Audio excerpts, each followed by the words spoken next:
Hey y'all, it's your girl Annette from Annette's Apothecary. Happy Tuesday. And this morning, yesterday morning, while I was sitting at my water altar, I received a message of photosynthesis. I kept hearing the word photosynthesis, photosynthesis. So I'm like, what in the world? Like, we all know what the scientific meaning of photosynthesis is, right?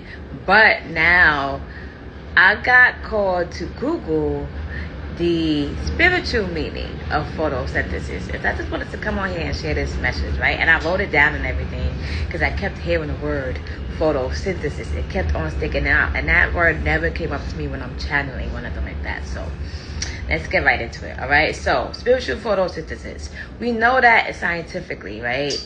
Photosynthesis begins with the light. Right? So spiritually, we know that light represents divine energy, truth, enlightenment, and higher consciousness, right? So we know that we need lights. And in this case, light is considered wisdom, love, and guidance to evolve and grow while we are on this journey, right? Okay. Keep following, okay? So then I got into our spiritual practices can transform our pain, our trauma, or confusion into wisdom, healing, and clarity. So all of that emotional trauma, all of that heaviness, right, that we've been picking up throughout our years, if we've been in anything traumatic that's been heavy, right? We can change those heavy things into something that is more life-giving. Basically, we can transform our power into pain. I'm thinking of a word, transmute, right? Transmutation, right? Boom, right? So then it got into receiving and offering. Take what we need. Take what we need, which is healing, guidance, and rest. Because this is what we need in order to give back love, wisdom, give back that light energy, and step into our purpose into the world, right? Keep following. Just keep following me.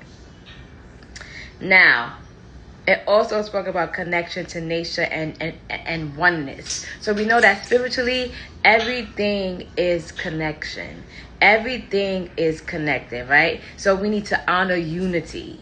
We need to honor nature. And we need to honor the cycle of giving and receiving. Last thing, my fridge really makes some type of noise. Last thing that came up to me is, when I was sitting there at my water altar, right, a green light came to me. And I was like, what in the world? Why is this green light? And it's the second day in a row a green light came to me, right? It was like this green aura, this green energy, right? And it says the green light. We know what green represents spiritually. We know what the green aura represents, right? The heart chakra. The heart chakra, y'all. Giving love, compassion, growth, growing through love and growing through light. So all in all, the spiritual meaning of photosynthesis is about turning light into life and embracing transformation. There's no better time than now.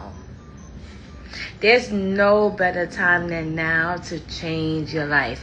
I know life may be lifing, right?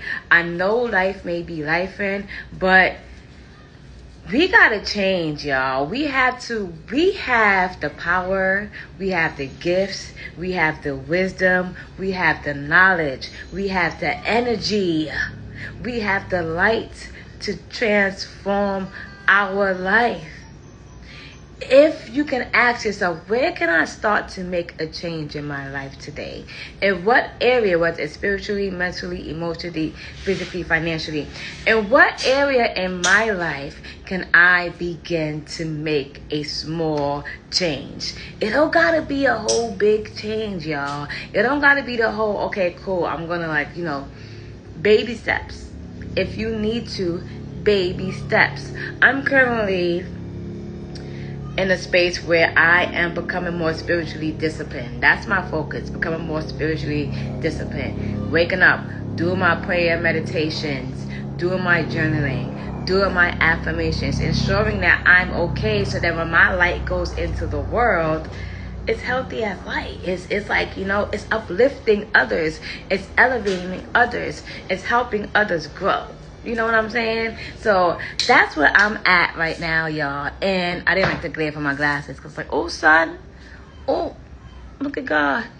Okay, but yeah, that's where I'm at right now, y'all. Like, where in our lives can we begin to make a change? And I wanted to share that because I was like, yo, like, that was like, and I was just like, why do photosynthesis keep showing up for me? And then I was told to share those gems or whatever, because it's like, a lot of people say they want to change, but it's either two things. They don't know how to start changing, or they're afraid of what's on the other side, y'all. Like, yo, that's why I said, if you can start small, start small. If you already feel like you've been changing, add some more, you've been growing. Continue on your journey. Continue to share your light. Continue to share your love. Change that pain into something beautiful. We do not want to live in pain forever, y'all. We do not, when we are on our deathbeds, when it's our last days, and we are on our deathbeds, and then we are slowly transitioning, and then we replay our life. Right? And we see what happens in our life. We see the memories. We see our memories.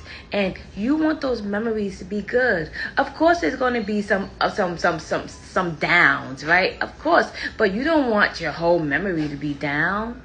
Right? You don't want your whole memory to be sad. You don't want all your memories to be anger. You don't want your all your memories to be resentment. You don't want all that. You wanna be able to look back on your life, look back at your memories, and really just laugh and be, oh my God, like, wow, I have peace and have joy and have love. Like, you really want to be in that space. I was in a training for work. And I was just reading about, the elderly folks. And it's like the elderly folks, they find their joy from their past. They get their peace, they get their joy, they get their love from their past experiences. So once you turn, I guess, I don't know if you turn, I think the age is 65 or something. Once you turn 65 or whatever, you begin to replay all the things that's been going on in your past, and then that's how your life is that determines how much joy you have, how much love you have, how much peace you have, how much freedom you have, based off your past experiences. You don't want to look back when you're 65 and you're like, oh my God, still mad, holding on to anger, holding on to rage, holding on to resentment, not forgiving folks. You don't want to look back at that, because then you're going to be bitter. I'm sorry. I don't want to be an elderly bitter person. I think I'm ready this person where I'm the grandmama that's up, that's praying around the house, that's doing things around the house and stuff like that. I ain't got no grandkids, but it's I feel as I get older, that's gonna be me. Telling my kids, right? Telling my grandkids, my great whatever, my stories of joy, of the ups and the downs. But I have more ups than I have downs. That's the beautiful thing about the life, about my journey. I have way more ups than downs, or maybe I have more downs than ups, but I choose to focus on the ups. I choose to focus on the positives, because your mindset, once you start thinking, it don't take too long, y'all, for a negative thought to creep in. It don't take too long for that negative thought to amplify to other negative thoughts, and then your whole day is ruined. You know what I'm saying? So, and I have days. My down days are down days. Okay? My down days are down days. Like, I be in it for like a week. My down day could turn into a whole week, you know? So, but yeah, like, if you're going through something right now, know that you're going to get past it. It just all depends on, are you choosing to stay in it? Are you choosing to make a change and to make a difference and to move past it? Or are you choosing to stay stuck in it? All right? All right? Life is good over here on the other side. All right, y'all? That's all I wanted to come and say. Y'all enjoy the rest of your day.